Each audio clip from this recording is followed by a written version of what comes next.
మిత్రులకు అందరికీ కూడా నమస్కారాలు.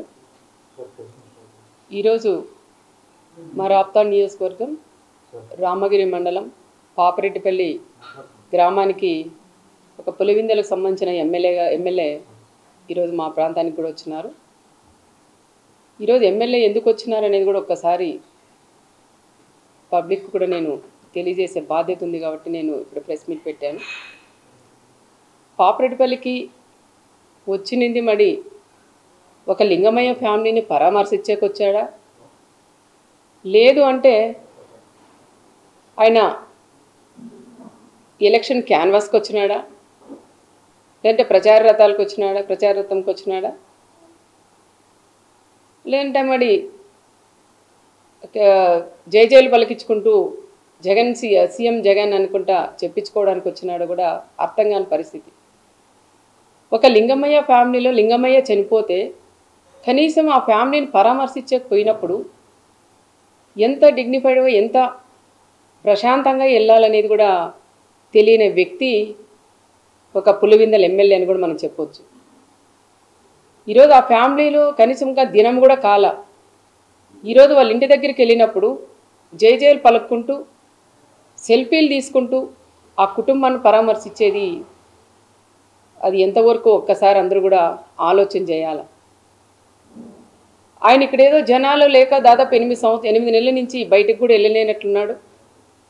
ఈరోజు ఈ ప్రాంతానికి వచ్చి గ్రామాల్లో పరామర్శించి కాకుండా గ్రామాల్లో చిచ్చులు పెట్టి రెచ్చగొట్టేలాగా ఈరోజు ఆయన మాట్లాడడం కూడా అది కరెక్ట్ అయిన పద్ధతి కాదని కూడా నేను చెప్తున్నాను. ఒక మాజీ సీఎం ఇప్పుడు ప్రజెంట్ ఎమ్మెల్యే ఆయన మాట్లాడే మాటలండి అవి కనీసం ఒక్కటన్నా ఆయన నోటి నుంచి నిజాలు వచ్చాయా?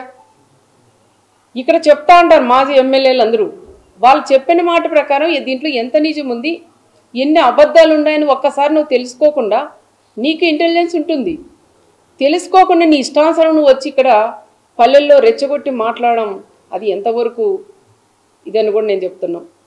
కనీసం ఆయన మాట్లాడిన మాటల్లో గొడవలు పన్నారు చిన్న అంటే నా రామగిరి మండలంలో ఈ ప్రాంతంలో ఫస్ట్ ఈ విధంగా జరిగింది, ఇలా జరగకూడదని కోరుకునేదాన్ని నేను.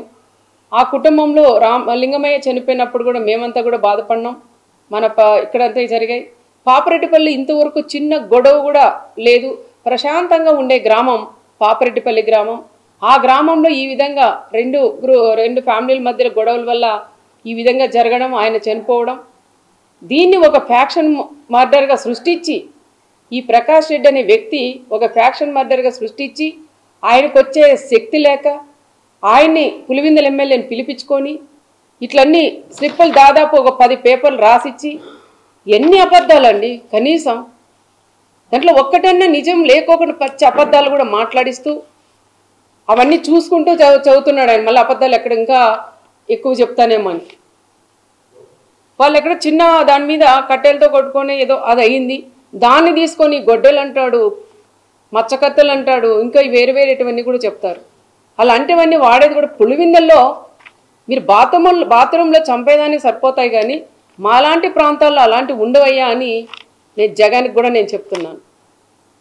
వచ్చినావు నువ్వు గౌరవంగా మాట్లాడిచ్చు, కుటుంబానికి సహాయం చెయ్యి, నువ్వు వెళ్ళాలి, కానీ పదే పక్కన చూసుకుంటూ వాళ్ళ లింగమయ్య భార్య వైపు వాళ్ళ పిల్లల వైపు చూస్తూ నిజమా ఎంతమంది వచ్చారా లేదని డిపార్ట్మెంట్ని అడగండి, ఎస్పీ గారు ఫోన్ చేయండి, లోకల్ డిపార్ట్మెంట్ని అడగండి.